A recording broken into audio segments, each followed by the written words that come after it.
Good morning, guys. So I'm getting ready for school. It's around 7:20 a.m. and I'm just drinking my lemon water, but since I am going to be going to class until 10, I have class from 8 to 10, I am bringing my Bulletproof with me in case I get hungry while I'm in class. I have the same stuff as usual in my Bulletproof, but something different I've been doing is adding 1 scoop of the collagen peptides with half a scoop or a third of a scoop of the beef gelatin just to make it a little bit more creamy. And then I have my maca, which really makes all the difference for me in my coffee, my honey, just local organic creamy honey, my ghee, the brain octane oil. I haven't noticed a huge difference between the brain octane and the XCT, but I've been using the brain octane.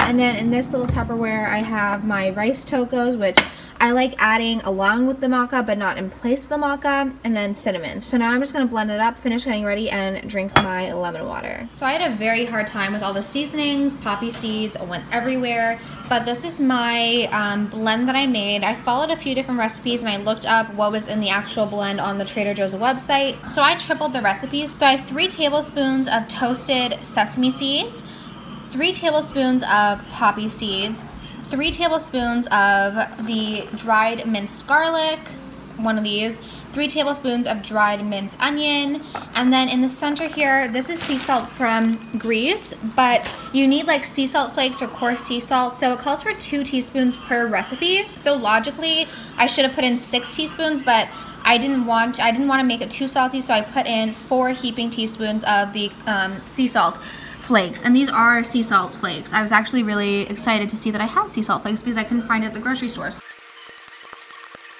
I just tasted it and I think it's perfect. So I got this thing at the dollar store. I don't know what it's called. It was just like with all the salt and pepper shakers, but I liked it because it had like these big holes and then also bigger holes.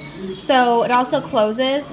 So I'm just going to go ahead and put some in here and then store the rest in a little bag. It's lunchtime and I decided I'm going to have some Ezekiel avocado toast. I just got an avocado at the grocery store and one of them seems pretty ripe. So I'm going to make a quick avocado mix. I'll show you guys what I put in it. And I'm going to try out my everything bagel seasoning. I might make an egg white, I'm not sure. But I'm definitely going to have avocado toast. This is the Ezekiel bread I get. Normally I like the sesame one, but I decided to branch out and try the flax.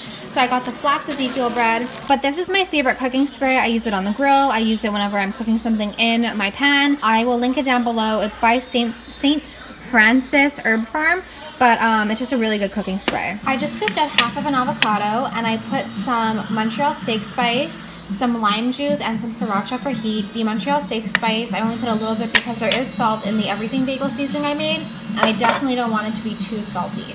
So I decided to have 1 sweet toast, 1 savory toast, and my egg whites that I'll probably put on top. And that is what I'm having for lunch. Hey guys, it's that time. It's kombucha time, the best time of the day. So I'm just having one of my classic favorites, Gingerade, and I'm having it with one of the Oshi Glow's glow bars that I made in one of my past vlogs.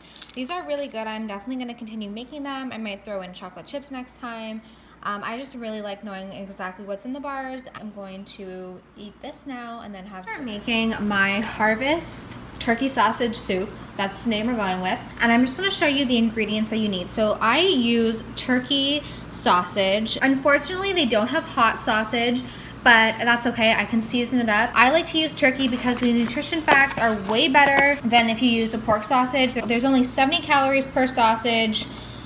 There is sodium, but there's very little sodium in the rest of it. 10 grams of protein, and where is the fat? And only 2.5 grams of fat, which is crazy because regular like Italian sausages are insane. Then I have a can of diced tomatoes. I just got the garlic and olive oil just for some extra flavor.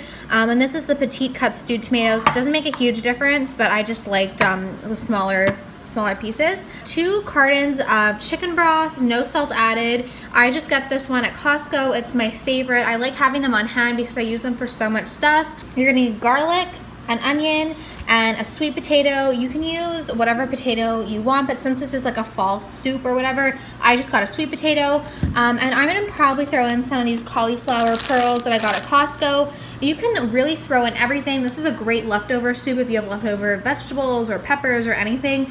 everything works. So this is a great thing to use up leftovers with. The first thing I'm gonna do is cut up an onion, cut up the sweet potato. I'm going to saute it in a pan. I'll keep you posted. So I decided I was only gonna use half an onion since this was a really big onion. And I have a sweet potato here that I washed, and I have it wrapped in a wet paper towel.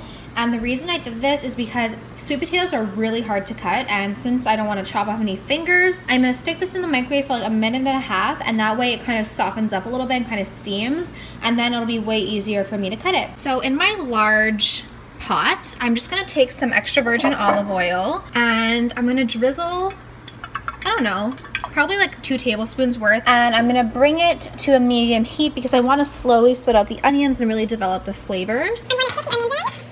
As I'm chopping up the sweet potato, I am just adding the turkey Italian sausages. I used about 4 of the sausages. Here are the sweet potatoes. They're still firm, so I'm gonna stick them in now because I do need to soften. You kind of just want it to have time to soften. So I used 1 sweet potato cut into small cubes. This, you just want to soften everything to soften up. So I actually remembered that instead of salt and pepper, I wanted to use the Tony's Original Creole seasoning. It's just my favorite seasoning and everything. So now that everything is pretty much softened and everything is pretty much has developed a good color, a little steamy over there, I'm gonna go ahead and just sprinkle about a tablespoon of flour into here and work out the floury taste, so that way the soup is a little bit thicker.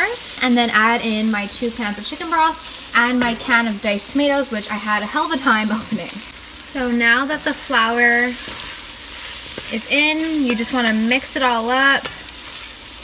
And it's okay if some of the potatoes break. It's really not that big of a deal. But you really, this is hard to do with one hand, you really just want to let the floury taste sort of like cook out. I haven't mixed it up yet, so I added about 2 cartons of, geez, this is hard when I didn't cut it right. But now I'm just gonna add, this looks really appetizing. I'm just gonna add my diced tomatoes now, and then it's time to mix it up. It looks really liquidy, but it will thin out even if you don't add the flour because it's gonna evaporate a little bit and the potatoes are gonna suck up some of the liquid, so it does look a little extra liquidy now, but don't fret. And we're also going to be adding in some noodles, and I'm just scraping up the bottom, getting all the good flavors that came from cooking the onions and the garlic and the potato and the sausage. So now I'm just going to bring it up to high heat and let it come to a boil. Once the soup comes to a roaring boil like this, you can go ahead and reduce the heat. So I'm gonna bring it down to medium. Probably like 20 minutes before I'm ready to eat, I'm gonna add some noodles to it. Now, I am trying to use up all the noodles that I have. So in my cabinet, I have, I mean, you could probably eat this with rice. It'd be really good. I don't feel like making rice right now. I have some whole grain linguine and some fettuccine in here. And what I did last time is just break it up into little pieces. Sort of like, I'll show you how. Okay, so sorry for this weird angle, but basically I'm just trying to use up what I have. That's why this is such a great recipe, because you can literally use up everything.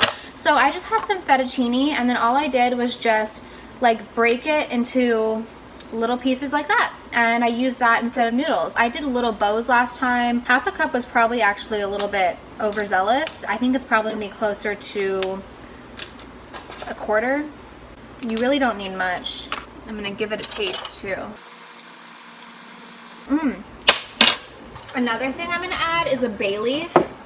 If you don't have bay leaves, you really should get them. In the garden at my yaya's, they have a bay leaf tree. And bay leaves, I don't even know what they do, but they add a really nice depth of flavor, and my Aunt Louise picked them from the tree and then dried them out and gave me a jar to bring home. I feel like there needs to be something else added to this. So now I'm gonna add some seasoning. I'm gonna add some granulated garlic. I mean, I really like garlic, so I'm a little heavy-handed with the garlic. And then I'm gonna take some oregano. This oregano is also from my family. My yaya literally sat at the kitchen table and like took the oregano off the leaves, so it's really, really fresh, delicious oregano. I'm gonna put some of that in. Let me try it again. You really need to try as you cook. At this point, I'm gonna add the noodles. On second thought, I am gonna add a little bit of Parmesan. Oh, I just love Parmesan. This is optional. You definitely don't need to add it if you don't want. Parmesan gives a really nice, nutty flavor, I find. Here is my bowl. I am clearly quite hungry tonight. I have a heaping bowl and I sprinkled some more Parmesan on top. I think it's even better than the last time. I think the addition of the flour really just helped bind everything together. I love this soup. This is one of my all-time favorite soups. You guys need to try this.